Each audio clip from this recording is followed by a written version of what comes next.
Then we'll go. Okay. Give it a sec.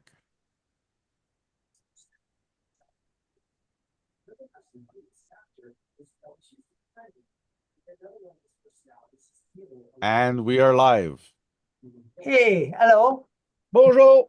Hello. Hello, my lovelies, mes amoureux, mes beautés. C'est AJ Gentile, Andrew James Photography. Here we are again. It's the c'est la première samedi du mois.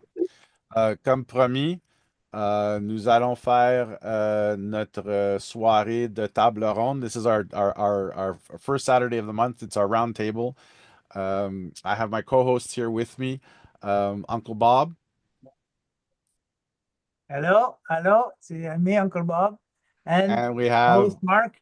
My old friend, Marc Alary, also with us tonight. And how you guys been this past month? Pretty good. Pretty good. I'm preparing for my next trip. Yeah. And in May, I'm going to Rome. Okay. How long? For a month. For a month, yeah. Yeah. So, I'm going to bring like 3 cameras. I don't know. Okay. I might come back with 5, but Il y a une limite sur le poids, Uncle Bob, hein, des valises. Tu peux pas arriver avec 10 caméras, là. Yeah, but I don't know if I have them around my neck, c'est puppy. Question though, are you gonna visit some used camera shops in Italy? If I see some, sure. Oh yeah, for sure.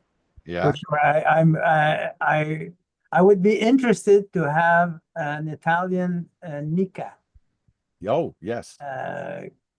Any model. Yeah, oh, yeah. You know what I mean? Anything they got, but I have to, I got to see it and find the place that sells those kind of cameras, Right, right. But and how about you, Mark? How was your last month? Oh, like I say, nice and slow. Yesterday was Lynn's birthday. So she catches up to me, and then I leave her behind in a month. So we had You're gonna leave her behind in a month. Yeah, usually it's a joke. She catches me in age. Okay. Basically, she's just reached the 57 as I am. Okay. And within a month, I'll be at 58. So there you go. Yeah. So when's your birthday, Mark? Huh? When's your birthday? The 28th of May. Oh, not far from Andrew. Oh, yeah. That's right. You're 2 days before me. Yeah, we usually try to bug each other when that happens. Yes, that's right. That's right. We have the third Musketeer, which is Leo, which is a little further behind in July. And we have Dorothy. For me, I'm in June. Okay, that's right. Uncle's in June.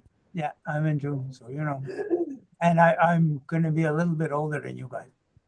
Oh, just a little bit. Yeah, just a bit older than you guys. So, Let's put it this way, you could be my kids. Yeah. But they say it's he who carries the most cameras that is the youngest. So. That's right. You think about it. Yeah. I might beat you both. Yeah, yeah, you carry the most on you. Yeah, exactly. I always got 5 or 6 on me. But I won't lose my uncle's cameras. Me and Fab talked about that this week. Oh, really? Oh my God. That must be why my ears were burning. Well, he wants me to give a conference on collecting cameras. Nice. And to start off with, I lent a camera to somebody. And I never got it back. That's why I started collecting them. Yeah, I know. Something like that, we'll see. But the trick to lending a camera to someone is to borrow from them their best camera. So like that, you're sure you're gonna get your camera gonna get back. It back. Yeah. Unfortunately, I don't even remember the circumstances under which I lent it to him.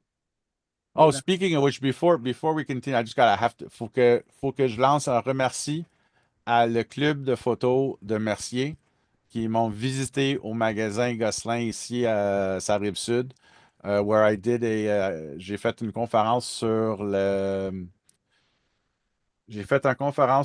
plage de tonalité, tonal range, where I explained basically the differences between a dynamic range in color and tonal range in black and white. Okay, so And we had a very, I must say, I appreciate them. We had a very, not active, receptive. tu sais, ils ont partagé. Okay. And there's a gentleman, I cannot remember his name, um, who had, I wouldn't say challenged me, um, but intrigued my curiosity on investigating something called the linear curve um, when post-processing our photos using the linear curve profile of our cameras, which apparently what I found is there's somebody on the internet, I can't remember his name, Tony, but you guys, I can send you the link if you want to try it. I still haven't installed them yet to see the differences, but apparently you can retain much more information than what Lightroom or Photoshop would normally extract from the raw file. So I'm eager to find out how much more information I can um, not well retain, but I mean how much more information I can get out of the same photo uh, compared to my own. Je voulais juste faire un petit remercie. Il faut que je fasse la même chose sur mon Instagram. J'ai oublié. They came to see me on Thursday night and they stayed. Ils ont resté quand même passé 9h30. Ah, ben, boy. Puis, initialement, hein, ils étaient supposés d'être 10, puis finalement, ils étaient 15. Ah, yeah. Il fallait rentrer plus de chaises et tout dans la salle de cours. I hope for them it wasn't too hot in the classroom because, our classrooms tend to be, because we have at least 2.5 walls that are made of glass. You know how glass insulates, right? Yeah, yeah. Fait que souvent, là, ça devient un peu. But we had a fantastic time. So thank you guys. Merci beaucoup, clip de photo de la ville de Mercier. J'ai bien aimé ça. Puis j'ai hâte à voir l'année prochaine euh, qu'est-ce qu'on va parler, de quoi qu'on va parler dans la groupe. Il y avait autant des novices que des photographes plus avancés, intermédiaires, hobbyists, and the like. It made for a really nice night. All So Hey, I right. I have just a wanted to question throw once you're that out. finished. Comment? I have a question once you're finished. Vas-y, vas-y. You were talking a minute ago about a certain techniques which would break out more information Yeah. than Lightroom or that. But how would you see that information on printing paper? Because you once said that a screen can only a screen can only show so much information. Yes. Because the Okay. screen is always based on the JPEG. And when you're looking at the raw file, you're always looking at the raw file interpreted through the software that you're using for the modifications that you're making. It's not the full tonal range or the full dynamic range of the file. The Okay. dynamic range, you'll see it in the histogram, right? Yeah. So what you're looking at is a representation that's been compressed down to an 8-bit file. It's complicated, the details in it, like the Okay. science in it. But the idea is, from what I gathered in just reading the articles on his site about linear curve profiles, see, it's like Mark, what camera is it you have again? I forgot.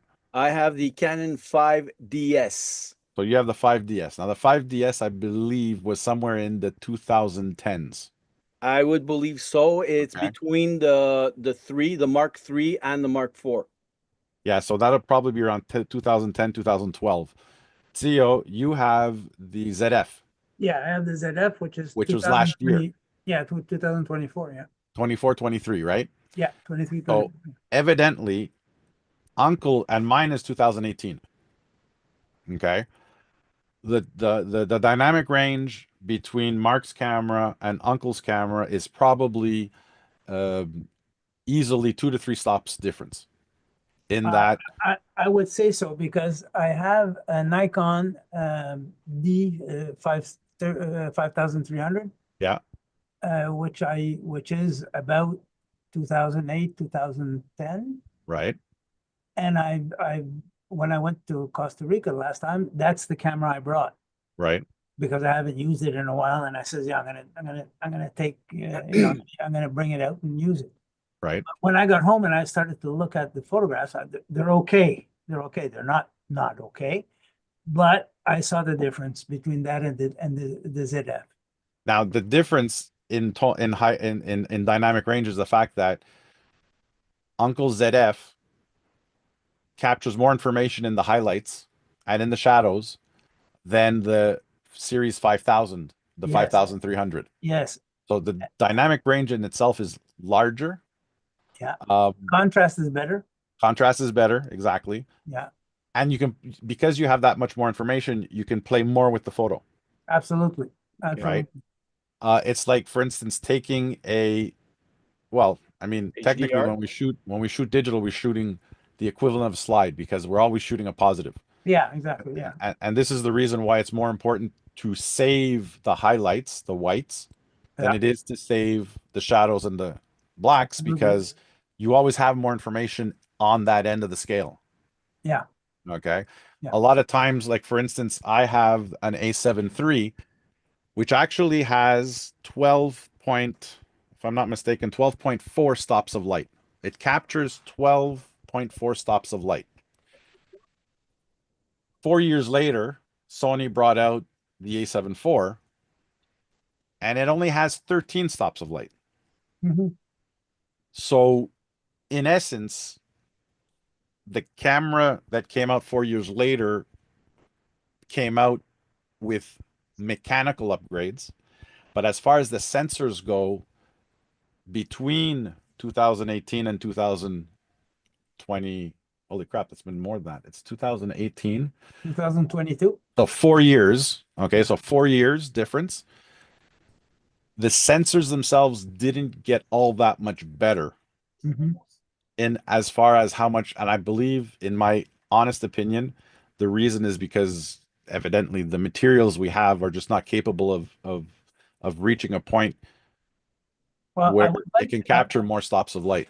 I would like to know a camera like the Hasselblad, Yeah. you know, how much, because you know, first of all, it's a very expensive camera. It has a higher grade sensor, so supposedly, and I would like to know you know, I would like to know what is the difference. You know what I mean? Okay, hold on. Is it worth the money, the difference? You know? A lot of the times those cameras are not even it's the fact that the sensor themselves are twice the size of a 35 millimeter. Yeah, exactly. Right? It's not that they capture more light, they just capture more detail. Yeah.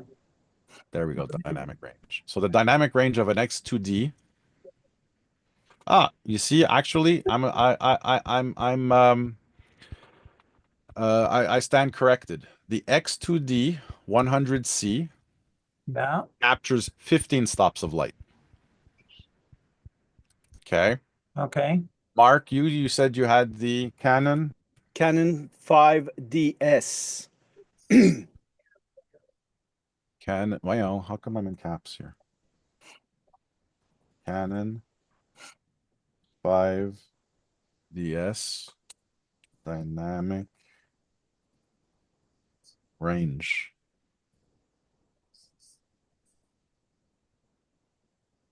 So Mark, yours captures 12.4 stops of light.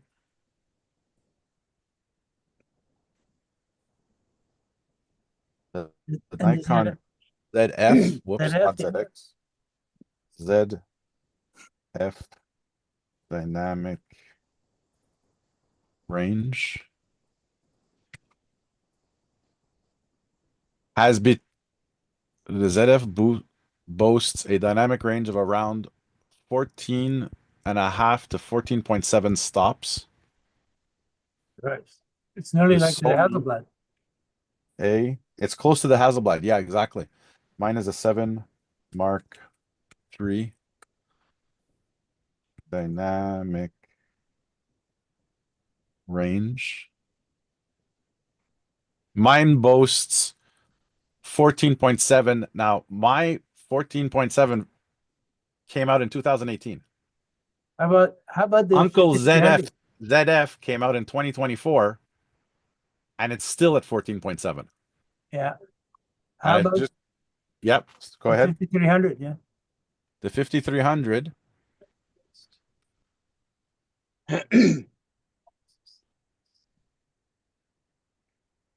Hold on. I would figure it's around 12, 11 or 12. Yeah, I think so too. Hold on.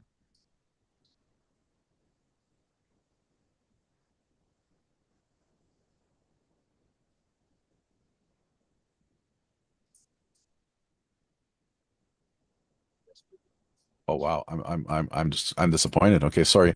The Nikon, you said it was a D53. D5300.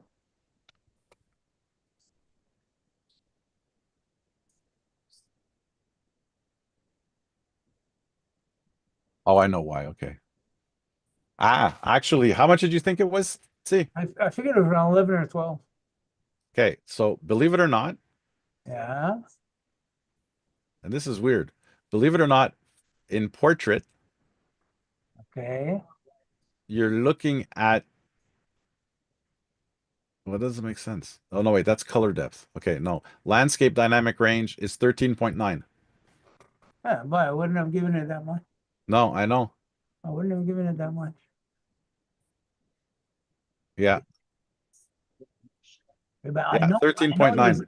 I know there's an effective difference, in especially in certain lighting conditions. Yeah. You can see the difference a lot, with the ZF. But I mean, it doesn't mean it doesn't take good pictures. It does, No, absolutely. but I it's mean, not the same thing. these statistics are details. It's it's like I tell people in my classes, it's seeing the trees, the forest for the trees. Yeah, yeah, Right? yeah. I mean, evidently we'd like to capture what our eye sees, but technology just doesn't have the dynamic range of our eyes, and it doesn't have the processing power of our brain. No, exactly. No, I agree. I agree. Even though, the companies, they want to make you believe that it's better than what you see. Yeah. I mean, that's how they kind of make the money, is by telling us, well, what the camera captures is what the camera saw, and that's what you saw. Well, I'm Yeah. sorry, But but we all see light and color differently. yeah, but ultimately, um, like the expression in French que pas assez c'est comme trop, Way. trop c'est comme pas assez. Uh, it's the same thing.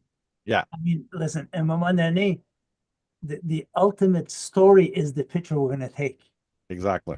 and if the camera can do that, I mean, look at now they're selling camera lenses of throwaway cameras for digitals. Yes. Why? To get back the feeling of film. Yes. I mean, But the reality of it is that no matter what, film is analogical, and absolutely, evidently digital photography is it's a digital sensor. It's a linear sensor. it is. It Film is. is chaotic. Film is organic, Absolutely. right? And even when I was talking to the club this week on Thursday about tonal range, and I was showing them differences between, um, well, in particular, digital photography printed through an inkjet or printed through a mechanical lab, which is basically a hybrid of film photography. What you're doing is you're taking a scanned digital photo and you're using a mechanical lab, which in our case would be a Frontière or the Nuritsu machine, where the paper is exposed by a color laser, and then the paper passes through the chemistry as if it was a chemical photo lab. Yeah. While a printed inkjet photo is exactly that. It's a printed where the ink is vaporized, literally vaporized at the microscopic level on the paper, and a head actually passes more than once over the same line. Yeah, for sure.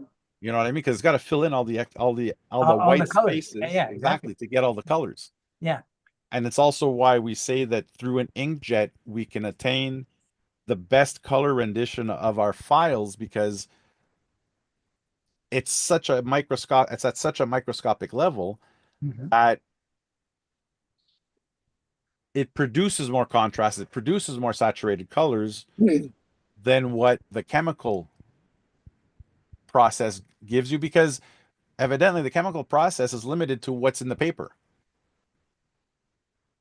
And Absolutely, absolutely, technically, what's in the paper is the equivalent of 16 million colors. absolutely. But in the olden days, when there was no printers, no Yes. scanners, Yeah. no, uh, it was all chemical process.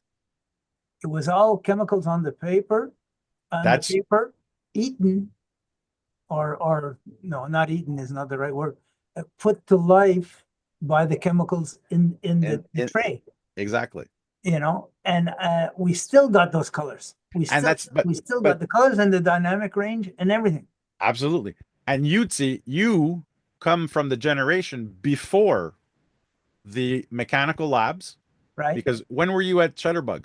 In the 60s, 1972, 70s, 72? yeah, 72 about. Okay. So, well, 70 to 72 about, yeah. And the mini lab only came out in the 90s. Absolutely. Oh yeah, for sure. The For sure. Fuji and the Well, Nuritsu mini they labs, they were experimenting with it because we would get news on experiments done with uh automatic processes, and took some right? stuff out of the mind there until they came out with a printer qui avait de l'allure. Okay. But we still had to project the enlarger on the paper. But the actual chemical process was done through it looked like a photocopier. Right. And it would come through, and that started black and white. I never saw one in color. Okay. It came later when I was out of the camera store But you were still exposing the paper through the enlarger. all the time. Yeah. In So the in the time mechanical that I process saw it, yeah, in the time that I saw it, it was still exposed through the enlarger.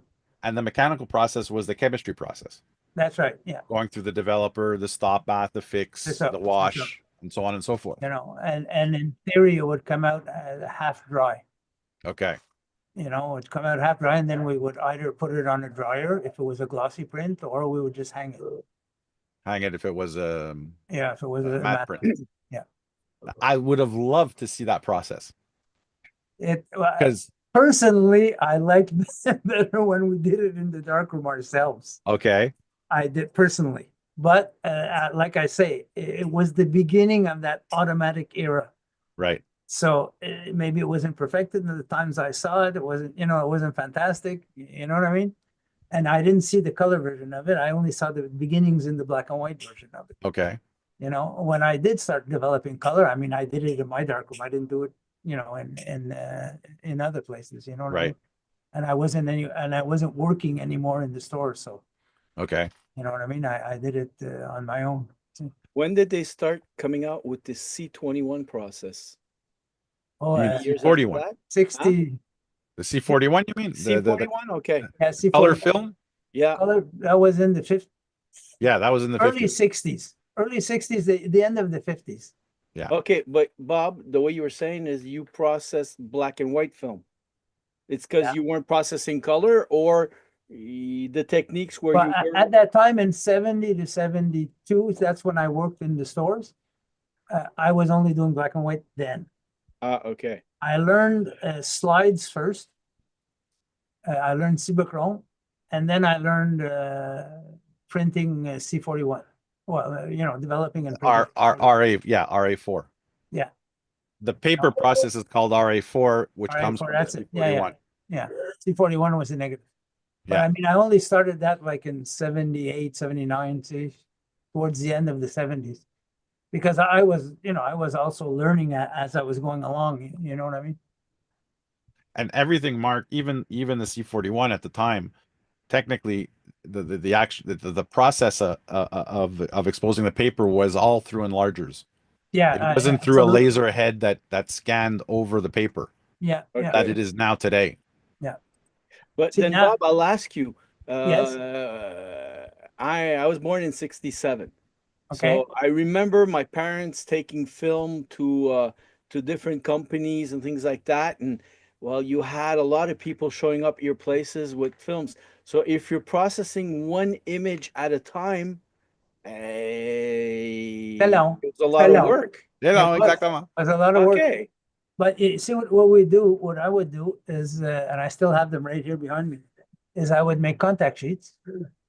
Okay. And on the 36 pictures, I'd maybe print 18, or Yeah. 20, depending on the film, or 22 or 6. You know what I mean? I thought you had to print the number of, how do you say, if you had a 36 exposure and the 36 were good, Yeah. no Then problem I with would do them, it. Yeah. you Then would I have would. to print the 36. Yeah, I would. Okay. I But would. when you Mark. found out that if you had a 24 and 12 of them weren't good, well, you only printed out the 12. That's Yeah. right.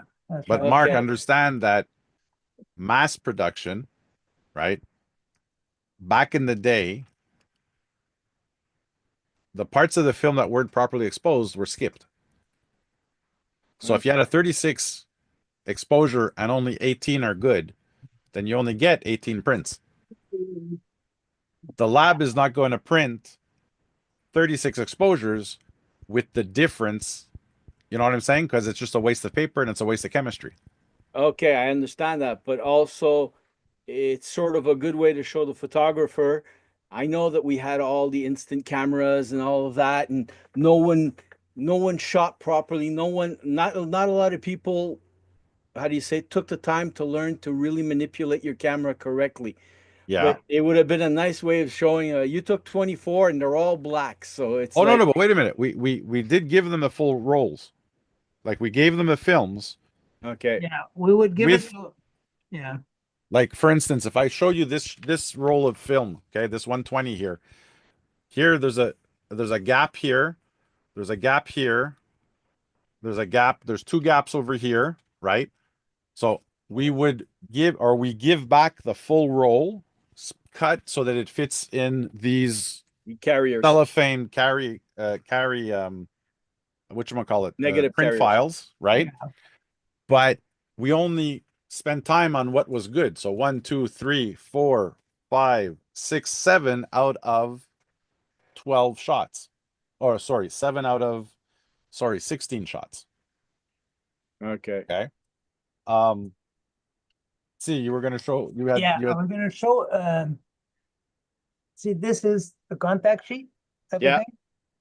And I would make, but if you notice here, I don't know if you can see one like this, I would put the size, I would crop, yeah.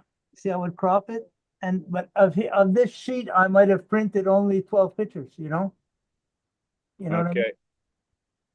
I would look for the best and, It's No. only since the actual 90s when the mini labs came out that you got series in series, you got all the shots, all the good shots were printed. Okay. Because well, I remember they would being do that. small and passing in front of a machine where you had rolls of picture going through the machine. Well, Mhm. Okay. Not- Through a side window or something like that.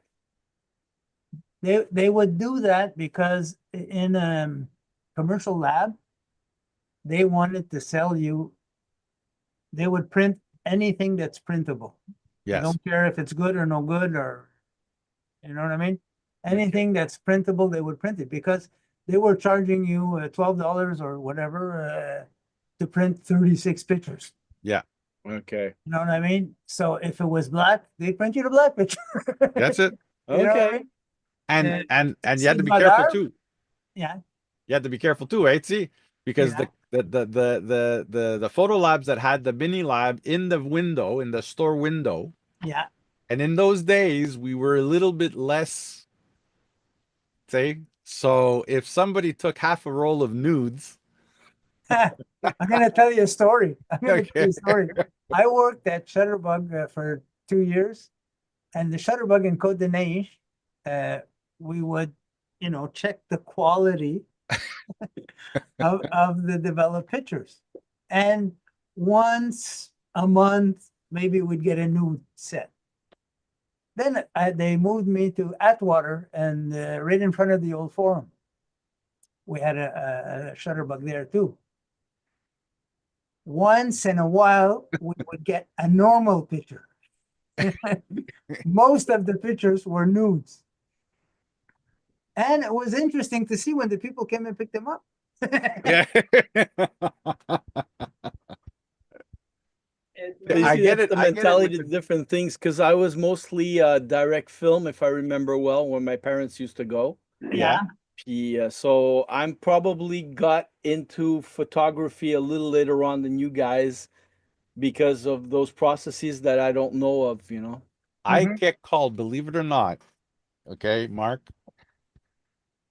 I get called by my girls in the lab. I would say once, maybe every 4 or 5 months, when we get customers who bring us negatives from 40 years ago, Okay. 50 years ago, and you know that the photographer went to the beach with the family and the kids, right? When we let the kids go into the water without their bathing suits, Yeah, without the top for girls without or the something top, like without the that. bottoms, right? And you got 2 or 3 kids and they're sitting in the sand and this and that and they're nude, right? I mean, in those days, It was normal. it was normal. It stayed in the family. It wasn't You know, well, around, it wasn't going around, and it exactly. wasn't Yeah. I'll have the girls call me in the lab and say, AJ, we need you to check something for us, please. I go, what? Is this proper? I says, well, listen, from the 60s, from the 50s, yeah, it was proper then. Yeah, for sure. You know what I mean? It's we have a horrible tendency to overanalyze, you know, and become so hypersensitive that it's meaningless. It's just a friendly, happy, you know, it was probably some kind of the kids were overheated, so the mom said, you know, it's too hot, take your bathing suits off, and you know what I mean, just go. fan But at stuck times they somewhere. had no money to buy bathing suits, so And absolutely, there you go. In you know those what I times mean? too, I mean, you know, depression or whatever, you know, A lot of times uh, they fix- But I I got mean, pictures of me and my sister taking a bath together The that's bathtub in the pictures. bathtub, yeah, for sure. you Yeah. know, or Sure. dad when I was, you know, so I guess I'd say smaller than a toddler, I was taking a bath with him.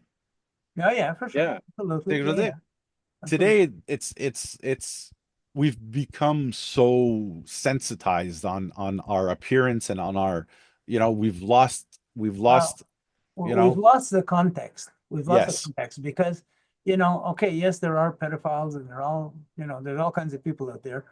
But at that time, we were an innocent breed. yeah, We didn't see those things the way they're shown today.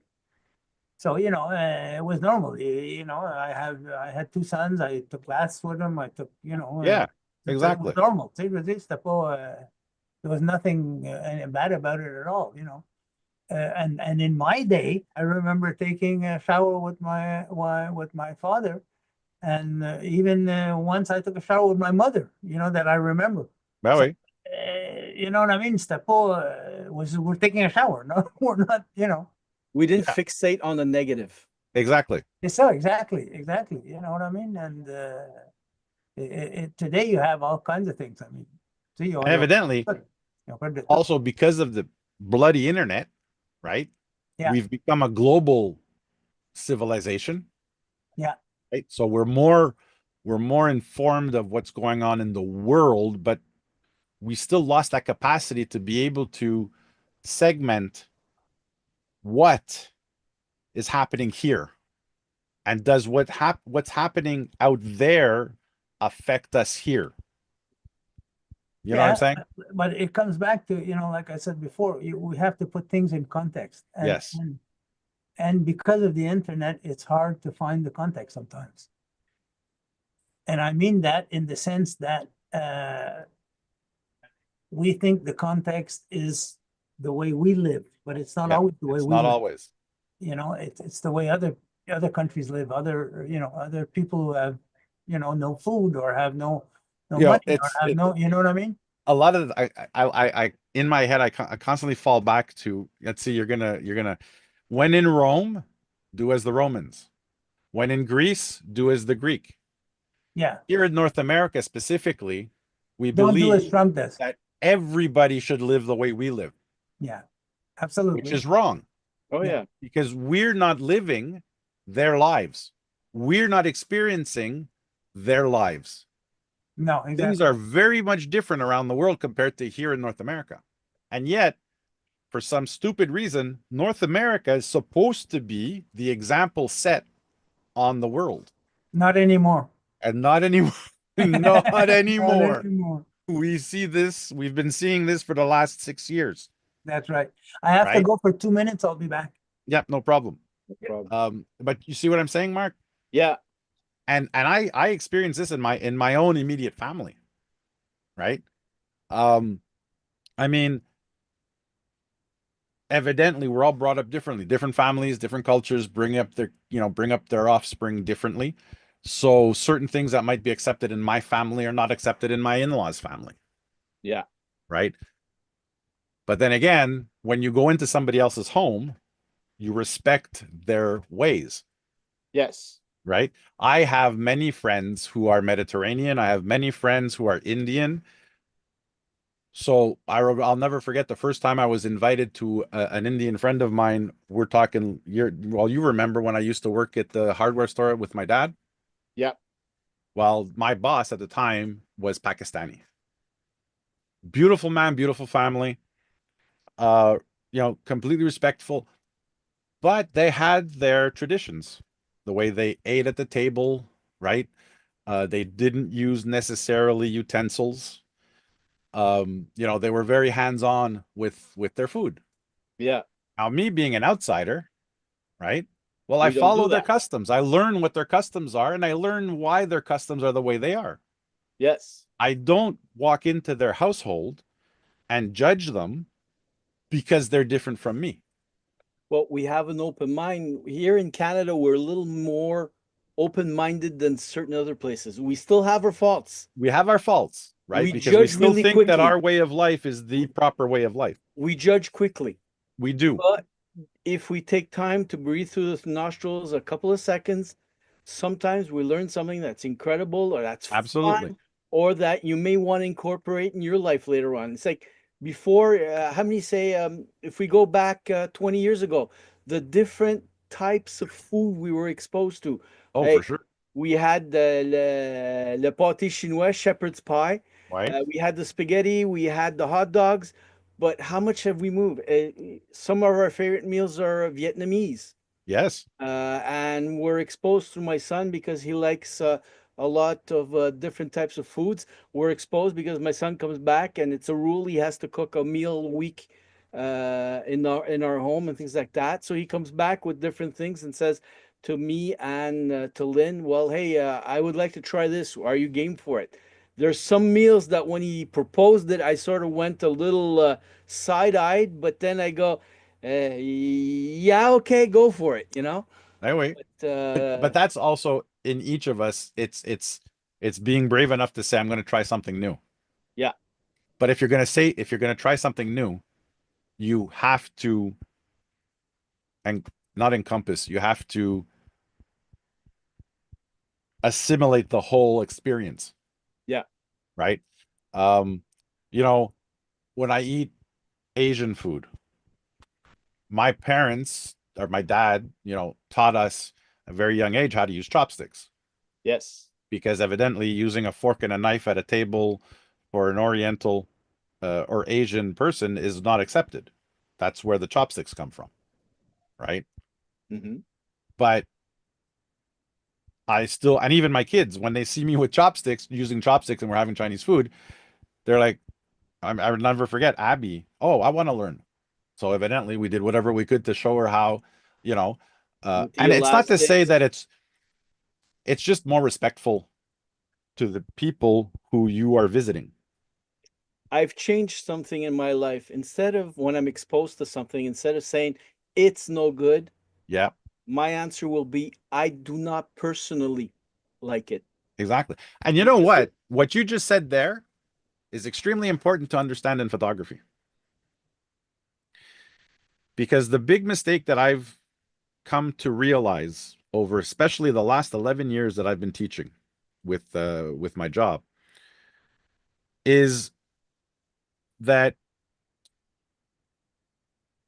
we try to reinterpret the art of the artist when it's not our job to reinterpret the interpretation of the, because that scene or that moment that was captured or that sculpture that was sculpted or that painting that was painted has nothing to do with me interpreting the scene. It has to do with me understanding the interpretation of the artist Mm-hmm. and not exige, not force my interpretation of how I think it should have been shot because of what I like and how I like it, right? Yeah, yeah.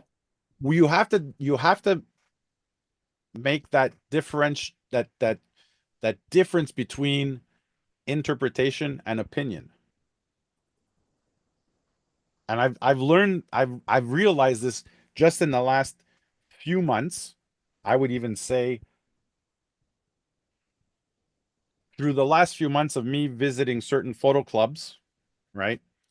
Because evidently you guys know that I talk a lot in front of photo clubs. I do a lot of talks, I do a lot of workshops and stuff like that.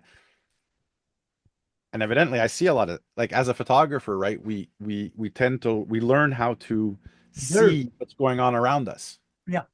right? We become observers. We learn how to observe. Yes. And I particularly am very much not against, but kind of I'll debate when somebody tells me if I don't like a photo, I swipe. Yeah, but you're that purpose of swiping because you don't like the photo, are you offering, you know, somebody who took that photo or who created that work of art has taken a certain amount of time in his life or her life, right, to create that work of art. Do I not afford that artist the time, even if I don't like it, to still analyze his interpretation and then give an opinion of whether I like it and why it affects me so? Well, we're creatures of our experiences. So Absolutely. if I give you something, look, when we were talking about last time, my famous skeletons, the skeleton heads that I put in the snow, That's right. Yes, I went for something that was different. It affected you differently when you saw it. absolutely. Okay. But but as far as looking at the photograph, I mean, my first interpretation of your interpretation was, oh, this is rather morbid. Dark. Well, it's Yes. dark. It's morbid. Well, morbid. Yes. Okay, no, it's dark. Okay. But then again, I also thought I also went a little step further and said, oh, but this is Mark. Oh, okay. Okay. Okay. I says, oh, but this is Mark. It's like, remember the rat? Yeah, the guy's an exterminator. So exactly. So the first thing I see is, oh my God, it's a rat. And there's an O. Henry bar. I still remember that photo, Mark. I felt Yes. like I traumatized you. I think that was, and wasn't that in the beginning of the pandemic that you had, we could go back on the Facebook group, but A I think it was a couple of year. years before the pandemic. It's Yeah, because exactly. it was I had freshly bought a Canon T5 That's right.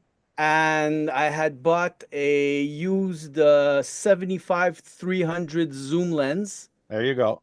and those were the first pictures I went out to take.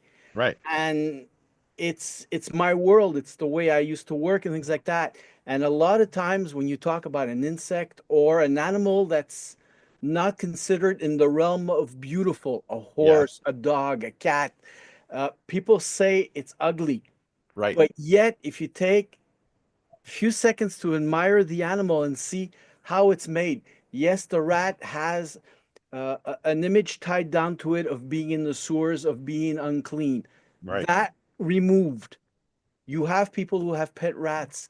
They're adaptive little buggers that have a lot of fun with their masters. For sure. And it's like exposing people to it. It was fun. And that one, the story is we have a rat in a dump, a garbage dump, and he goes and picks up a wrapper which was called Mr. Big. Oh, So Mr. Big, that's it. I had to take that picture, and the Absolutely. picture is not 100% good. Technically, it's not 100% because the animal was moving so fast, and I was starting off with the camera. The zooming is not perfect and things like that. But the connotation of a rat being Mr. Big. Exactly. So that's what I was aiming for. And Well, it's like the picture of the rat in New York that stole a piece of pizza. Yes. which one was They- that? In New York, there was a photographer that got a rat that was near a pizza outdoor, pizza thing, and he took Okay. the pizza, a triangle pizza, piece of pizza, and ran off with it. And the photographer, he got him. He Okay. got the shot. And if everyone want to see it, just go on Google and mark, rat with pizza, and Okay. it's there someplace. It's a couple of years back, but it's there someplace. But you see, Mark, but my whole point was that when I came across that photo, oh, okay, it's a rat. Ugh. Right. Yeah. But then I said, oh, wait a minute, but this is Mark. Yeah. Mark being the exterminator. And then I just kept going further and further into the layers of the photograph until I came up with the story of what you were saying Yes. from my initial. Now, Well, I had basically the same discussion with one of the internet photo clubs I'm in there, yeah. because I've already posted, like, over the years 40 some pictures, Okay. and in the last month I posted 5 and they were all rejected. And I said, I like wrote an article to them saying, what's going on? What's going on? They're the same type of photographs that I shot before. They're the same type of There you go. It's a beautiful shot. Yeah, but it's soft focus. Yeah, it's a soft focus a little bit, yeah, but it's beautiful. Unfortunately, the tree branch takes a little bit away from the rat because it's about the same color. Same color. Yeah. Yeah, but otherwise it's a beautiful shot. It's one of those shots once in a lifetime. So Yeah, exactly. C'est ça, see? well, take it back, AJ. So anyway, I had the same discussion, with them, saying, why are these being rejected when, I've been putting every year so many photographs, and I've never had this problem. You know what I mean? And they wrote me back, judges don't answer. Which Says, you what do basically you you're mean? shutting down the whole discussion C'est by ça. saying something as rigid as that. That's like me when and evidently,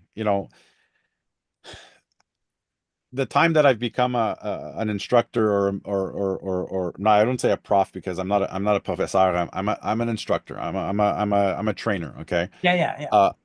Evidently, what it's given me is it's given me a thick skin, because no matter what, with all the photo clubs and with all the customers that I visit or that I train, my photography is always under the gun, which doesn't bother me anymore.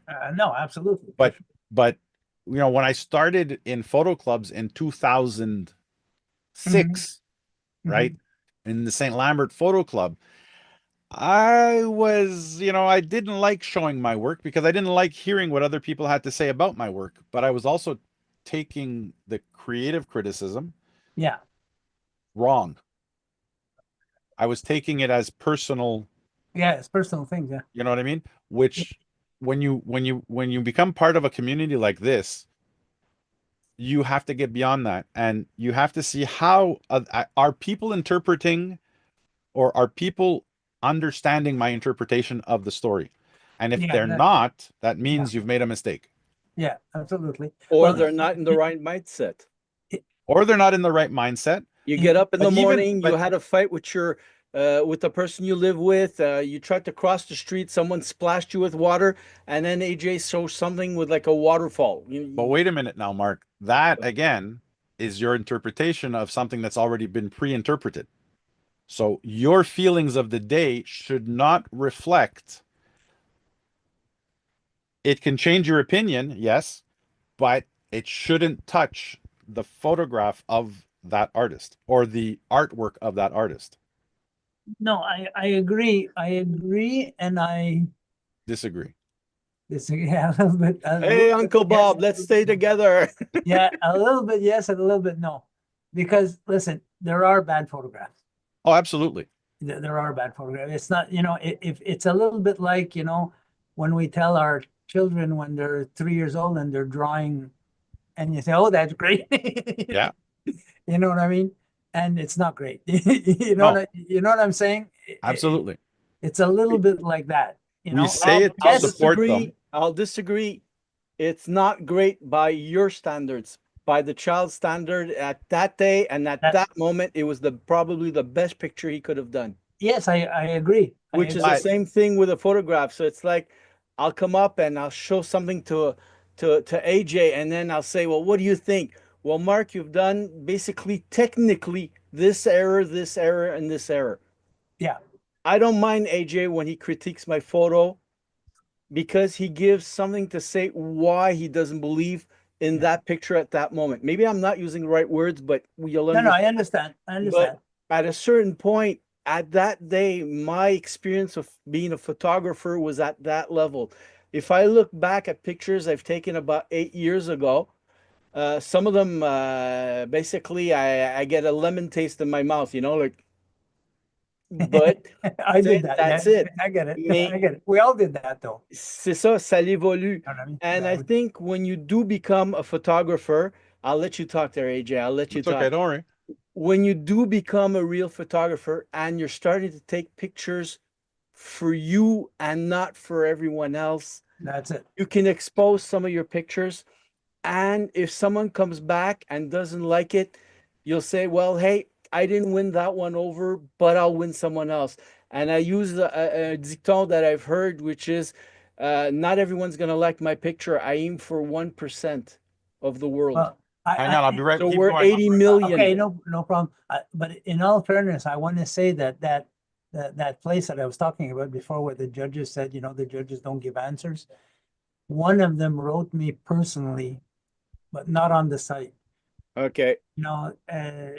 Telling me why she thought, these 4 or 5 pictures that I had put were rejected, and they were all minute things. I made a Okay. few corrections to what she gave me her opinion on, and they started accepting my pictures again. Okay. So in all fairness, she did right, but by not giving any thing, and I understand them, they get 500 pictures a day or whatever. They can't answer everybody and say, I understand that part. But at the same time, it's nice to know you've been rejected because of, is it a technical error? Is it an artistic way of looking at it that you didn't like the way I looked at it? Or, you know what I mean? At So that least it means, gives us an idea of how to comment améliorer, tu sais? yeah.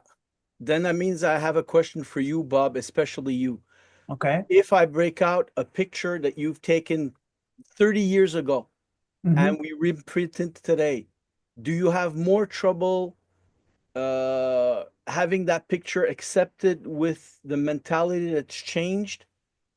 Am I giving the Some, right question? Do you yeah, understand no, what I I mean? understand. I think I understand what you're saying. I would say it's on a one-to-one basis. Some pictures, yes, They that would be transition true. through time. Yeah, some would be true, but then again, some are universal. I have no time. In other words, when they were taken and they were good then, they're still good today. You know what I mean? But like I said, some you can't say that. So Okay. I'll tell you, when I rescanned, I have all those books behind me there, that those are all negatives, right? Okay, when I rescanned them and I saw pictures that I've taken in 72, 73, 75, some of them I cropped them. You know what I Okay. mean? I reworked them a little bit just to correct things that now that I see were wrong. Because you have more experience. Yeah, exactly. You know what I mean? So I looked at him and I said, "This is a good shot, but I'm gonna cut off this piece, or I'm gonna take a screen." Yeah. Well, yes, yes, that works, But some shots were great then. You know what I Yes. mean?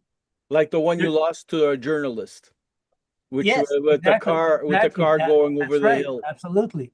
You know what I mean? That's a perfect example, too, because that one there is, you know, it's universal. It'll always be a nice shot. You know, if they Okay. find it in 2300 or something, you know what I mean? It'll still be a nice shot. They'll say, "Boy, look at that car."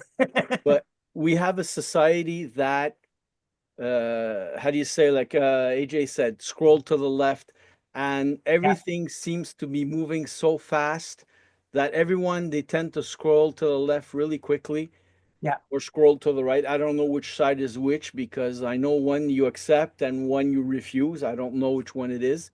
yeah. Uh, but it's like a photographer once was speaking, and he had pictures in a magazine of gardens, Mm-hmm. and he's sitting in a plane, and basically he sees two seats further a young lady take the magazine out and start looking at the pictures. Mm-hmm. And he, in his mind, he goes, oh good, she'll look at my pictures and I can see basically how she'll react. And at the end he was frustrated because she kept flipping through the pictures really quickly. Absolutely. Yeah. And then he goes, with life and with experience, I've come to realize that anyone who stops and looks at a picture for 5 seconds basically gave a lot of time compared to other pictures. Absolutely. And Absolutely. 5 seconds is not a lot. But I look at it this way. I look at it as if I'm an editor of a magazine. You know, when I went to college and for communication arts, we had a project of having to tell a story in 3 photographs. Okay. Okay. But I might have taken 30, 40 photographs. And I had to choose in those photographs which 3 photographs were going to tell the story. And I remember because the professor would look at all our work, and most of us did about the same thing. We did, you know, we shot a 36 or 2 36s, and trying to get our story across.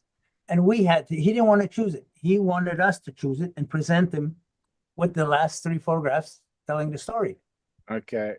So a little bit when I look at people go through their phone today, you know, you know what I mean? Oh Am I yeah. telling the story or not? You know, and I look at it a little bit like an editor of a magazine. Okay. He can only pick so many pictures to put in on that page. So, you know what I mean? He has to pick the ones that are telling the right story and get the people to look at, you know, and basically listen. Today it's all on the internet, but in the old days it was the front page of the newspaper. It was, you know, the second photograph on the second page. But You you know, couldn't rush a newspaper because once you got to the end, it was over and done with. yeah, So I think you took time to absorb more the article when there was a picture, to gather the information from the picture, because those were the facts and the figures then. that's You know, right. you had your picture and then you had a small text underneath explaining what was happening. Yeah, but that picture had to attract your attention Yes. because if it didn't attract your attention, you wouldn't read the story. Yeah. You know, you would just skim through it and, you know, get to the place that you find something. Oh, this is interesting, you know, and I'll read it. You know, Yeah. Androsky. So evidently when I got my box of photos from dad before he passed away, um, I also found out that he had all my old textbooks from communication arts when I Yeah, was in high absolutely. school and in college. Yeah, And I think I showed you the books. Fenninger, yeah, right? yeah, I've got 4 of his books. One is the photographic um, seeing, which is my next book. The one I'm finishing now is called The Perfect Photograph. Okay. yeah, yeah, And evidently he talks about composition yeah. and the difference between being artistic and photographically technical. Just to give you a couple of his quotes, a photograph can be good only if it satisfies both artistic and phototechnical demands, Mm-hmm. right? So you can have a nice shot because you snapped the shot at the moment that whatever it was happened, right? Now, But artistically, for instance, we'll go back to Mark your shot of the rat. Yes. Too much depth of field, Yes. right? So there's too much sharpness in the image. yeah, As Uncle had mentioned, the color of that tree there. tree Yeah. or log or branch Branch. falls in the same colors as him, right? So that in itself is distracting.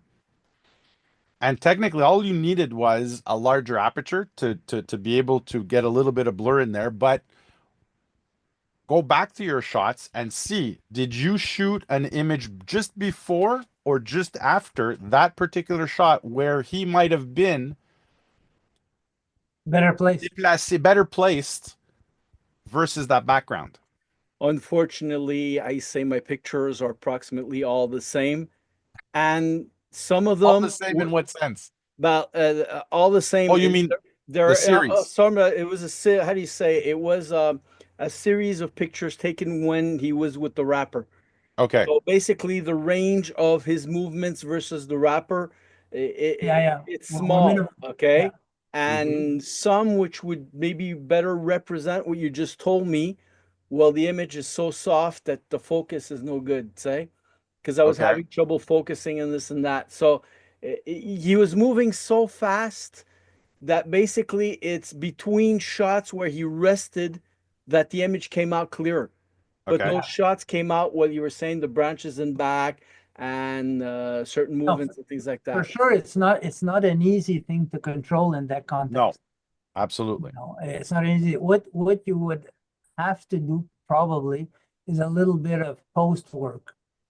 Add a little bit of depth of field post. Oh yeah. That would help.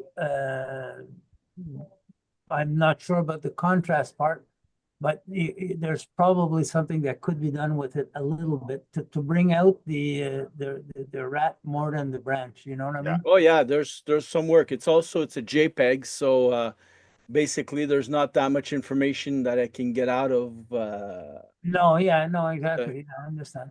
Another notion that he talks about here, and I'm not going to go through all the beginning part, but because it's a rather large paragraph, but he highlights here, you automatically get a recognizable picture no matter which lens you use, where you stand, or how you see the subject.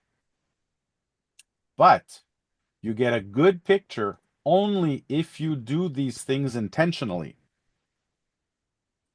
And since you have to use controls anyway, you may as well select your controls on the basis of which will give you the best results.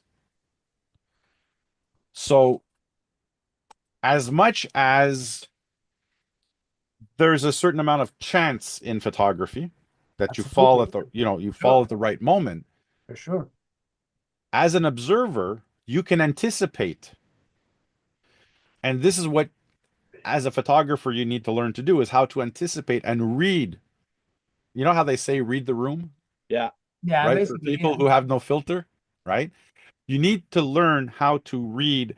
And a lot of times being an observer is literally watching body language. I say it over and over again in my wildlife and in my birding photos. Learn about the subject you're shooting because when you see an egret or a blue a giant blue heron start to roll their shoulders like this, let me tell you, give it 15, 20 seconds and he's in the air. Or when he has his droppings.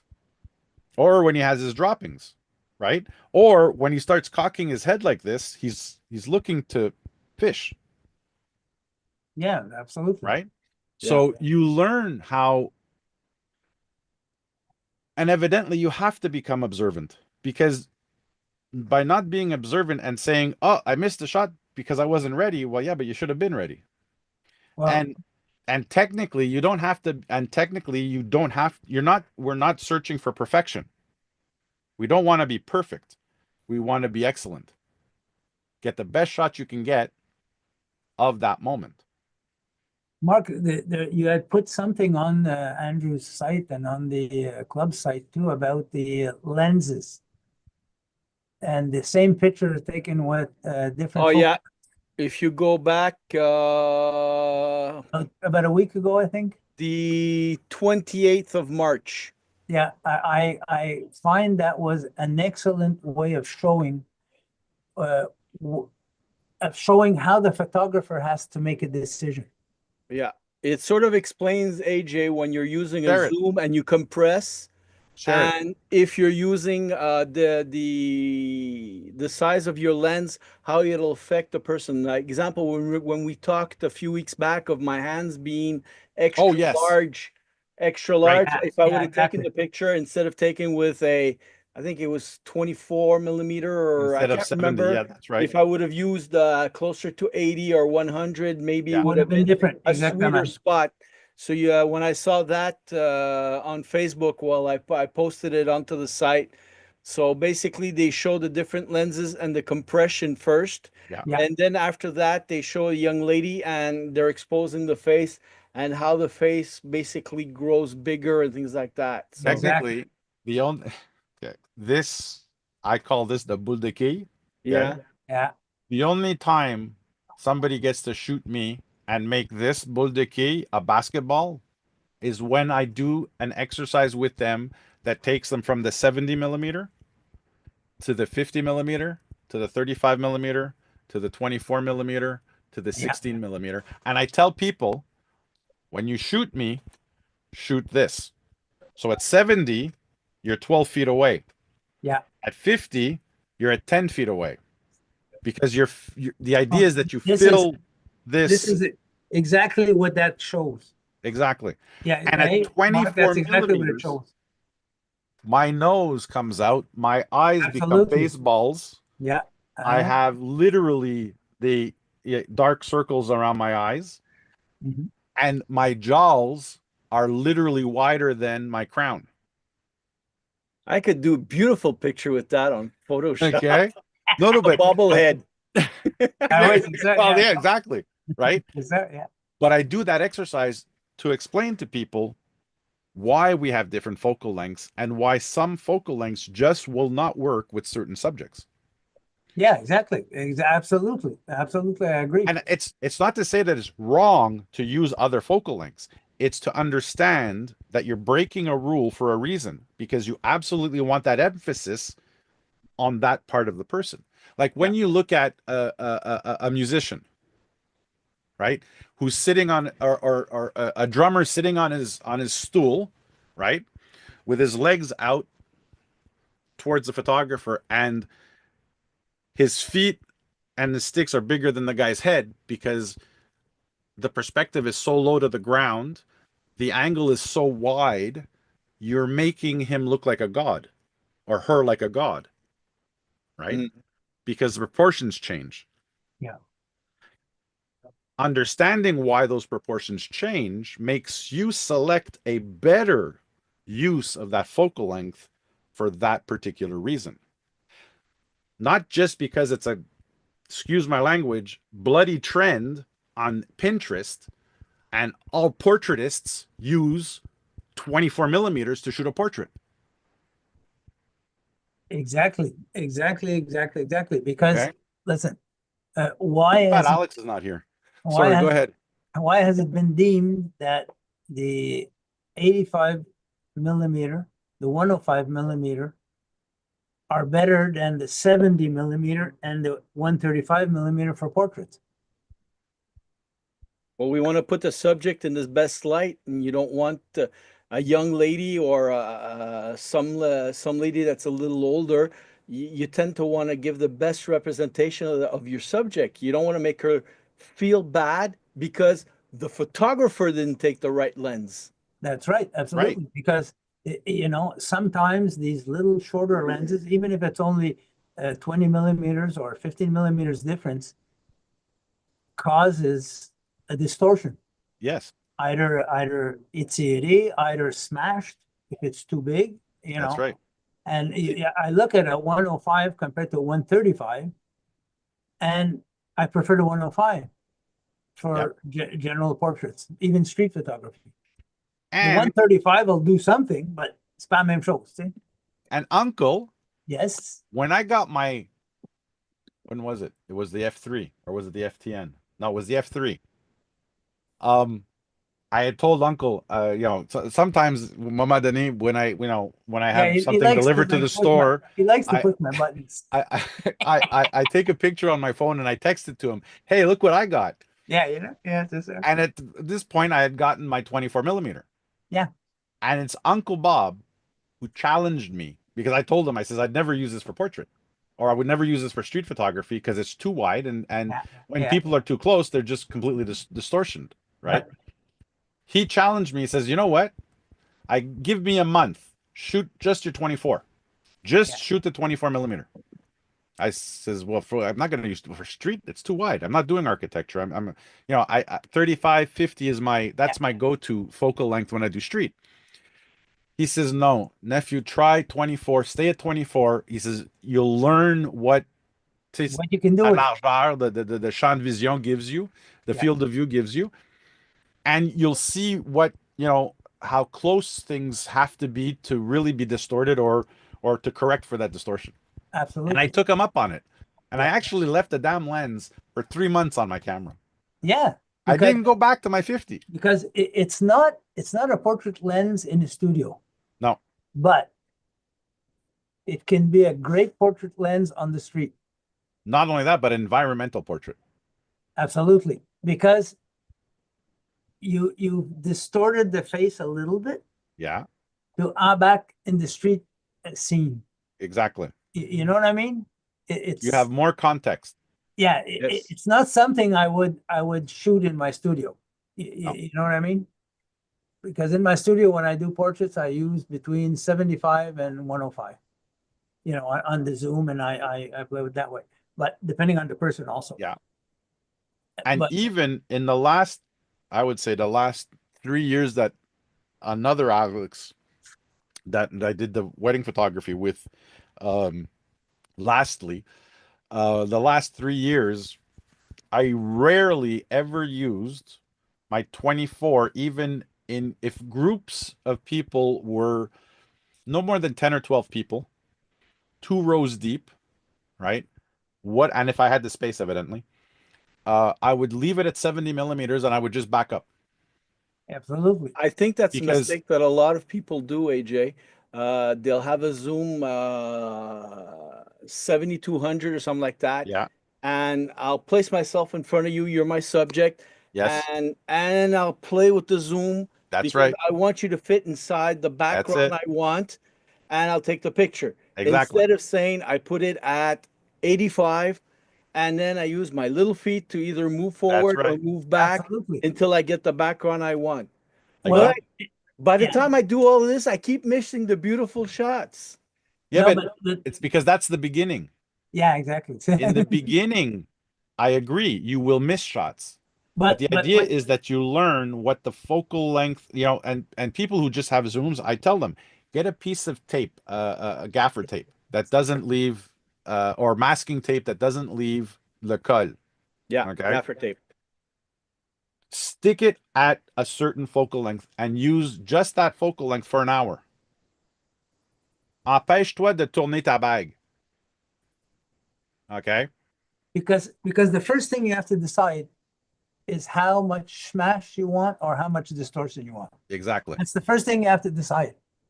So if you're shooting at 85 or whatever, 105 or 180, and that's the smash or the distortion you want, it's up to you to move back or forth. Exactly. To fill your frame.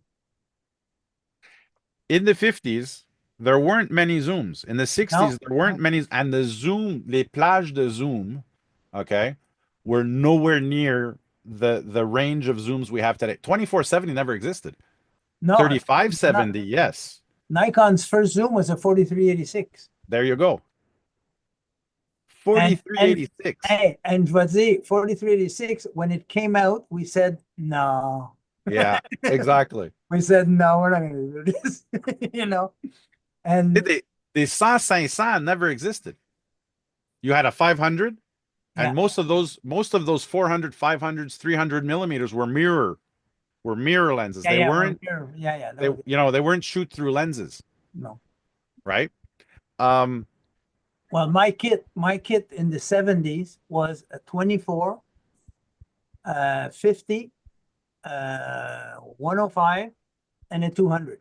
Those there were you my go. 4 lenses. No zooms. And So the 200 for C imagine was what? when I went out, I had to say to myself, I'm going out with my 105 today. Mm-hmm. Maybe I'd bring either the 50 or the 24 in my pocket just in case I need it. See, When you were shooting weddings, T, what were you carrying around for lenses? I was when I was shooting weddings, I would use a 50 and the 105 mainly, and I'd have a 24 in my pocket. There you go. I always had 2 cameras, so one had the 50, one had the 105, and the 24 was only in case I wanted to do either a distortion effect or I really was in a tight place. Yeah. But the 2 main lenses were that. Eventually, I bought a 35 because the 35 helped a little bit with the 50. The 50 sometimes a little too close, Close. and it didn't distort as much as the 24. So you know what I mean? Yeah. But those were basically my lenses. Now I have and behind here I have about 25 lenses. It's up. Okay, that start from 24 and go right up to 300. And you know what I mean? It's like, you know. No, yeah, are you kidding? You know what happens? Most of the people says, je te vends mon caméra, puis j'ai 297. Ouais, c'est ça, exactement. You know what I mean? J'ai 297. Hard Okay. bug. You know. So most of them I didn't pay much for. See? Oh, speaking of which, guess what? Yeah. I got another enlarger. Oh yeah. C'est bon. I got another enlarger, but it's missing the friggin' film tray. So I got to see if I can find a film tray for it. So when are you planning to open up that garage? I still got to finish cleaning up the garage. This summer, I'm expecting to on finish the TV, look. garage. You see, I'm on TV. That's Emma. Hi, Emma. Hi, Emma. That's Uncle Andrew. Where's Uncle Nick? Uncle Nick is here. Hey, you want to talk to Uncle Nick? Well, we had got this. Okay, hold on. Uncle Nick, take my phone and you can talk to him. Yeah. Because they're going to the movies tomorrow. Yeah, ball. Where are they going to see? Minecraft. Oh, Oh, yeah. yeah. Oh, my God. Minecraft. But yeah, c'est ça. Fait que, Zooms really took into the 90s. The really interesting Zooms came out. But Yeah, like you that's said, true. Mark, That's it true. also it made us lazy. It did. On Yeah. plante les Well- pieds and we adjust the zoom. I'm self-educated for the most part. Yeah. I did have a photography course in CJEP where I started late, and by the time I caught up with a lot of people, there are certain things that I missed in the course. Mhm. No one ever taught me originally that you put yourself at 50 millimeter or you put yourself at 85 and you move. They talk a lot of the nifty 50 where they say learn to move with the nifty 50 forward or backward to faire ton cadrage puis tout ça in your environment. But we don't extrapolate it when we have a zoom lens. And I Absolutely. tend to do that with my 24-105. Was it 24-105? I can't remember. Jeez. Yeah. 24-105. Or 120. Basically, it's like I'm in a place where I need to fit and to get certain part of the environment while I'll play with la bag. I'll zoom ça. out, something like that, which will cause probably a distortion. Right. In most of my picture, the distortion is not that visible, except for the one where I had the rock star with the huge hands in Yeah. front of the body. See? But just to go back to the Nifty 50, the reason the 50 millimeter got the name Nifty 50 was because technically, as far as focal length goes, that's the natural focal length for a 35 millimeter frame, Yeah, based on which is based on 1x of on our the eye. That's right. Yeah. Okay. And where it got abused is when digital photography introduced the APS-C sensor, which is anywhere from 30 to 40% smaller than the full frame of a 35. That's Okay. why I bought the 40 mm. Exactly. Where your 50 millimeter, It's 985. 1.5 on Nikon, Sony, Fuji, 1.6 on Canon, actually gives you the champ de vision, the field of view of a 75 or an 80 millimeter. And that's where the nifty 50 became the portrait lens. Because the 50 millimeter is not a portrait lens. It never was a portrait lens. No, yeah, exactly. Okay. But because of that magnification factor, it gives an equivalent of what you would use in portrait, but you still have the depth of field of the 50 millimeter, which is much more. So when I use a 70 at f4, if I'm using a 50, I need to have at least a 2.8 to be get the able to same- fake the depth yeah. of field in the back. That's See, right. that's a detail I didn't know. Thank you. Yeah, No, it is. It's to get the same depth of field. Yeah. exactly. Because depth of field has nothing to do with the size of the sensor. It has to do with the focal length, the aperture to the or not the aperture, but Well, it's behind the the aperture to aperture, the there's the film nodal plane. point. Yeah. One of Right. these days for my camera, I'm gonna have to do a certain research because I'm a full sensor, Yeah. but in the programming of my camera, I can bring it down to a crop sensor. Yes. So I wanted to know if it is a true crop sensor or it just cuts part of the picture. No, it becomes a true crop sensor. Okay. Evidently, becoming a crop sensor, you are cropping out your full size resolution. So if I'm not mistaken, yours is it's a 50 megapixel, right? Yeah. So take 40% of that, so 50, so that would be it comes down to about a 30 megapixel. Okay. Because you're telling the camera, ignore 40% Yeah. of your resolution. Okay. So basically, if I would put my 150-600 Tamron, Yeah. I would have a 900 millimeter. No, actually, you would have 1,000 millimeter. Well, Sorry, I never 950. understood because they say it's 1.6, but sometimes when you look at certain documentation, they say 1.5. 1.5 is specifically Nikon, Sony, Fuji. Nikon, Sony, Fuji.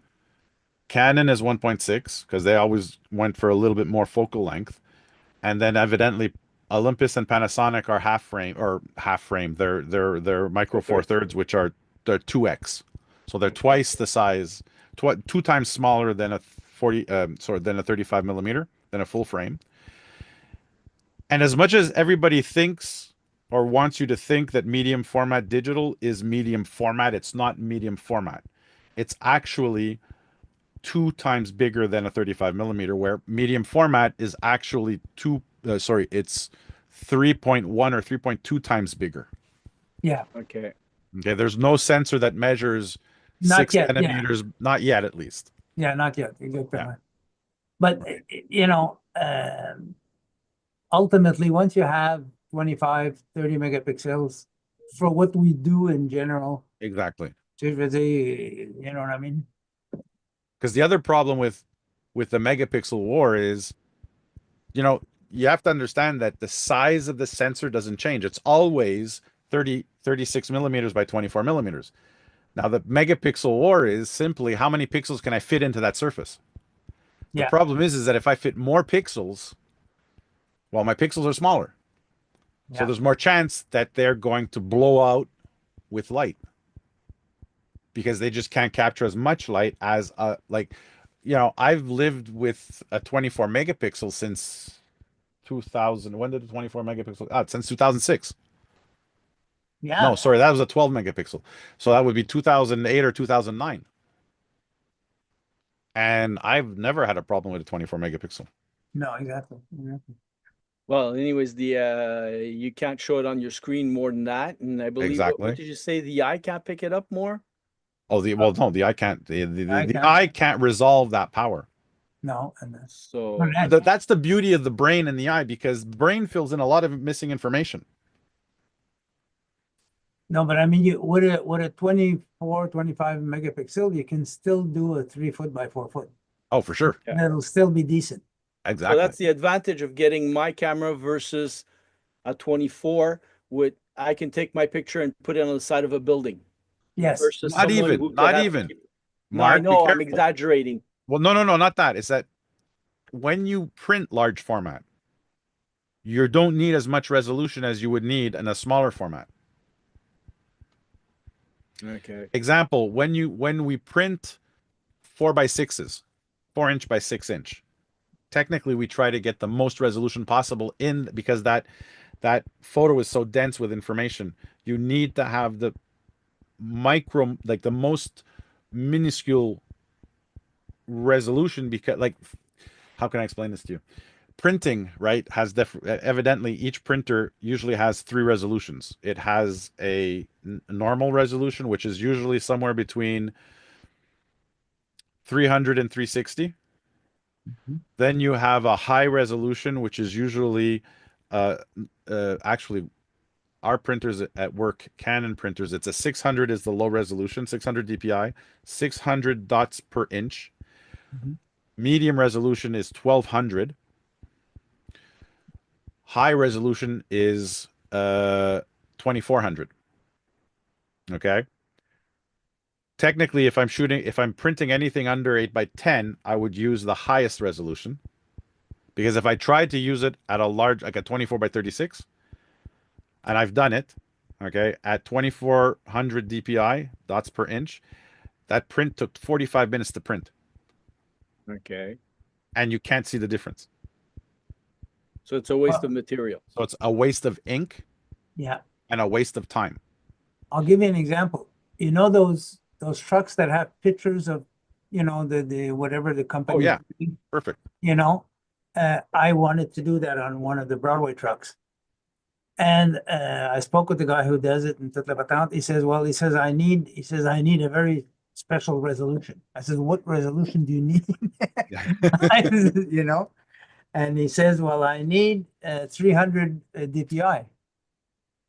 I said, that's it? I said, no problem. No problem. Most of my pictures are 300 DPI. So finally, I sent him the picture. He said, "Pas de problème, I can do it." He said, no, it's when he made me the price. I said, no. So, Technically, I'll bet you anything. The reason he asked you for the 300 DPI yeah, is because him himself is misinformed. When you print to that size, anything Yeah. above 24x36, yeah. downgrade the resolution. Because when you print something that large, you're not looking at it from 3 feet. No, you're exactly. So You're looking at it far. Look at the digital billboards. yeah, When you look at those huge, gigantic electronic digital billboards, yeah. at 1,000 feet, you see a sharp, clear image. Absolutely, yeah. But the closer you get to the billboard, you start You to start- say, hey, wait a minute, these pixels are the size of light bulbs, That's it. and the spaces between are the same size space as the light bulb. That's right. So Absolutely. what's making the difference if I'm at 1,000 feet, I'm at 200 feet? Well, evidently at 200 feet, I see the gaps. You That see way. the tree At instead of 1,000 the feet. forest. Exactly. Yeah, exactly. So that's why he wanted a lower, I found 300 for that. I thought he was going to ask me for, 1,200, 1,500, 1,800, something like that. So, And he didn't. He asked me for 300. I said, "All right." Okay. But what do you want? there we go. Yeah. Anyway, all right. Sorry. Listen. I haven't been watching the time. What do we got here We're for getting time so far? to 10 We're getting- o'clock. We're getting to 10 o'clock, eh? Yeah, it's 9:50. 9:48. We can start shutting it down a bit, guys. I thank you very much for this has been fantastic. I love this. This is exactly what I look for. And anybody out there in YouTube and in Facebook land, this is the kind of conversations that we have. So when I invite you, Come and talk reply with us. yes. Come and talk with us. We just want to have a chit chat. That's it. Yeah. And You no one's going to be judged on knowledge because I keep learning every day I show up with these guys. And so do I I. keep, and And so do so I. do Exactly. Absolutely. you know, like I told you this week, and maybe for next month, I'll come back to you guys and tell you the whole thing about the linear curve profiles, how it works, and you know, I'll be able to see if there's that actual difference in what I'm already doing right now with my digital photography as it is. Although I will tell you now, I'm 2/3 of the way through my film photography cookbook, the translation to French. Mhm. We will be advertising the class this weekend, this coming weekend and I've planned it in my calendar for those of you watching, for the film photography weekend workshop. It will be the weekend of the 10th of May. We've already okayed it. I've okayed it with my director, and we've got the weekend reserved. We're just working out the final, um, the SKU code and all that stuff there. But right now, the way things have been looking, it's going well. Um, I have to say, I'm pretty happy with my cookbook. It's It's just very a good. Yeah, very compilation, good. Yeah. you know. And I think it'd make for a very interesting. See, I gotta send you guys on the Instagram. I'm gonna send you guys my new dates for Okay. May, June, and July. Okay, when Yep. you're here. Um, and those of you who are already on my buddy list on Instagram, um, the dates are there to be used. So, they're my days off. Evidently, if it doesn't conflict with my family stuff going on here, um, let's go out and do something. Let's do a shoot. Let's do, we could Well, even, we we could we even, got, we got to get together, Andrew, too, for that. well, exactly. My Before project there. you, yeah. So we have all And the month Mark of too, if you April. want to come, t'es bienvenu, no? Si vous me le dites d'avance, moi, on va essayer de le planifier dans mon calendrier. Puis habituellement, quand c'est barré Yeah. pour qu'est-ce qui se Because I passe. know I've heard so much how retirees have no schedules, Ben, have Bob, no tu comprends time. ça, toi, tu sais, c'est quoi? Faut planifier 3 mois d'avance. Are you kidding? Et on est épuisé à Hey, la fin. Are you kidding? il me demande 4 mois maintenant à l'avance. My We're wife more, doesn't know what we're doing next week. I do more stuff now than I ever did when I worked.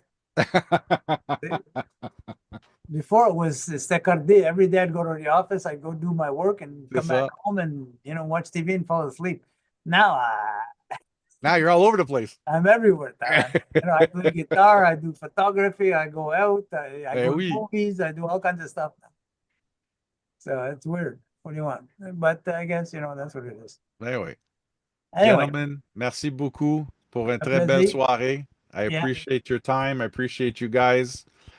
I hope you have a wonderful week. Our next one is going to be Friday, yeah. Hold on just a sec. Where did my calendar go? Friday, the That's 26th.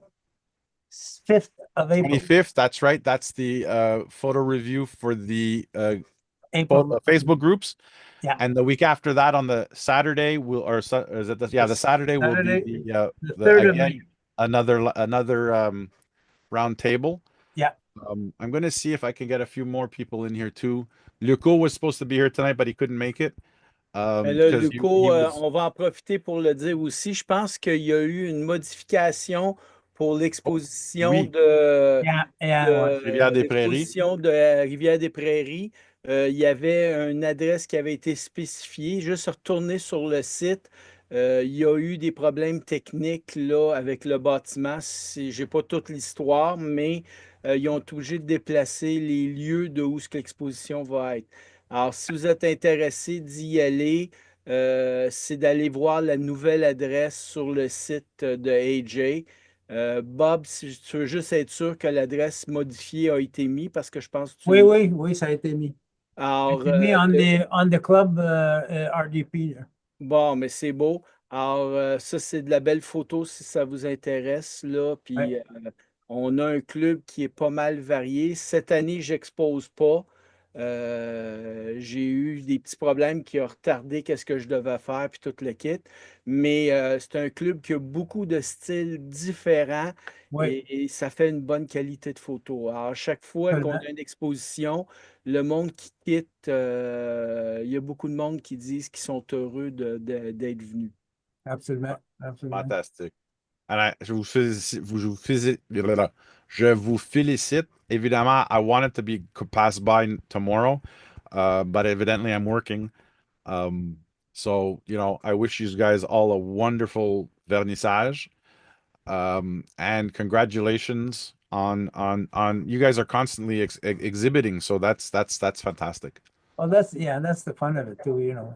On a But un, this time un I'm not président, on a un président de club qui pousse beaucoup parce que c'est un gros défaut des photographes. Il y en a qui prennent des super belles photos, mais ils n'ont pas comment est-ce que je peux dire ça? Ils n'ont pas la confiance de mettre leur matériel là, puis de Ouais. sortir, puis on serait surpris. Comme j'ai dit, on ne peut pas faire plaisir à tout le monde, Non. ça c'est sûr et Non. certain. Mais comme j'ai déjà dit une fois, je veux juste 1% de la Terre. Alors à 8 milliards, ça va me faire une couple de personnes qui vont aimer ma photo. C'est ça. Ben oui, exactement. No, I agree. I agree. And since I've been in photo clubs for a while, your confidence gets better. Yeah. You know, and you listen. Some you win, some you lose. Big thing. That's it. You know what I And mean? it's not winning that makes you a better photographer. No, exactly. You know. Especially here in Quebec, we have so many associations and so many clubs, and we're part of so many. There's a competition that, photography is not a sport. No, It's a craft. C'est un métier. exactly. Okay. C'est like pas a un painting. sport. It's like a painting, you know. Exactly. I'm in about 15 internet, clubs where I submit photographs and all kinds of stuff. And sometimes I submit them to 5 places, and I don't get taken. The 6th place, Ben oui. you know what I mean? C'est relative, that's it. Because no matter what, ça a tout à voir avec le jury. Oui, exactly. See, so and then once you're on, most of my photographs get between 6 and 18 likes. So. Once I got 160 likes once. There you go. But and what do you want? A one, right. And it wasn't a photograph that I thought was fantastic, but Oh yeah. someone thought it was fantastic. So. Exactly. And I'm not, don't get me wrong, I'm not putting down contests and stuff like that, but it doesn't make a photographer. No, absolutely not. Even when I look at photographers who are constantly telling everybody how many awards they're winning and how many times they've been published and this and that, there are many more photographers in this world than there are published photographers. Absolutely. And a lot of published photographers only get published after they've passed. For sure. Look at Vivian Mayer. Yeah, that's right. Right. There's a lot of photographers out there, and those of you who think those who can't teach, that's not true either. That's not a true statement. No. Okay. Any good photographer should be able to humbly teach his process of the way he sees things and the way he does things. I've learned this over the last 11 years of teaching myself. It's actually helped me master. Not that I consider myself a master, but it has taught me how to master my technique, how to make my technique better, and how to humbly be able to say, maybe I can use that technique in my technique. Yeah. Or try that technique and say, you know what? It doesn't give me more than what I'm already doing, so I'm going to stick with what I have. Yeah, for sure. You know what I mean? A recipe book. Yes. Absolutely. Experience you have, you take a picture and you can say, well, this is how I'll end up at the end when I'm finished with my process. Exactly. That's So one of the we have reasons to get why you to, I'm going to push there. We have to get you to start faire une exposition, AJ. Because you kept putting it off, honestly, because you're busy and you've got too many things. Mais one of these days, we'll I can't, one or two pictures. Parce qu'on a déjà eu le plaisir, excusez-moi, je pousse le monde. ouais, non, On a déjà eu le plaisir où ce que dans un certain restaurant qui s'appelait le Coin G, ce qu'on a eu le plaisir d'avoir des photos, je pense, de Uncle Bob et de AJ. Et de AJ, Puis il y a absolument. d'autres personnes qui ont exposé. Puis c'était quoi la condition? Je me souviens plus. Pour C'était exposer, argentique. il fallait Fallait que ça soit argentique. Yeah. Puis The de quelle FedEx grandeur à peu près? 8 by 8 10. 8 8 by by 10. Yeah, look, it's the three behind me there. OK. Yeah, that's it. Those are the ones there. Yeah, the three behind me that are there. Yeah. Bon, alors c'était un plaisir d'avoir ça. Toute une gang s'est ramassée. Le Absolument. restaurant a exposé ça, je ne me trompe pas, pendant plus d'un mois, 2 mois, je 2 pense. mois, ça restait 2 2 mois, mois. ouais. 2 mois. Alors, c'est quand même un petit plaisir, puis c'est une bonne manière d'encourager les photographes. Puis Oui. Absolument. il y a, entre photographes, mais on mange, on a une bonne conversation, puis on peut voir des travaux faits par nos amis. Absolument. Ouais, ouais, exactement. Comme demain. Comme demain. Demain, on va aller voir. Listen, there's, I think, 18 exposers. And even if they put 10 photographs each, that's 180 pictures to look at tomorrow. Oh my God. That's huge. You know what I mean? I'm saying if they put 10, they might Yeah, put, yeah. might put, you know, but quand même, you're surely looking at 100, 125 pictures tomorrow. Okay. À moins que tu es fab, tu fais des photos. Il avait mis l'année passée 3 photos de, écoute, 24-36 ou même Oui, un peu oui, plus oui, the gros. Puis architecture. Ouais. on a des grillages d'exposition. C'est 5 grillages qui est mis par photographe habituellement. C'est le standard dépendant du monde qui se présente, là, les photographes qui veulent faire l'exposition. Okay. Puis, t'as mon Fab, lui, qui a rempli ses 5 grillages avec 3 photos. Ouais, Et c'est ça. c'était le fun. Il y en a même une que c'est à moi. Alors, Ouais, de se ouais, voir ouais. quasiment I en remember, I saw grandeur yours back. réelle, là, tu sais. Yeah, c'est ça. C'est ça. Nice. Anyway, Fantastic. guys, it's 10 o'clock. Buonasera. Buonasera, everybody. Buonanotte. Nice time. And Take we'll care, see each guys. other in a month. That's right. Take it easy. Merci. Bye bye. Ciao. No problem. Bye-bye.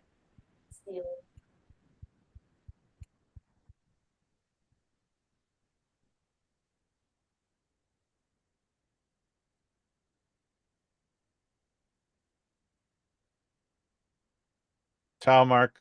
Ciao, I gotta bro.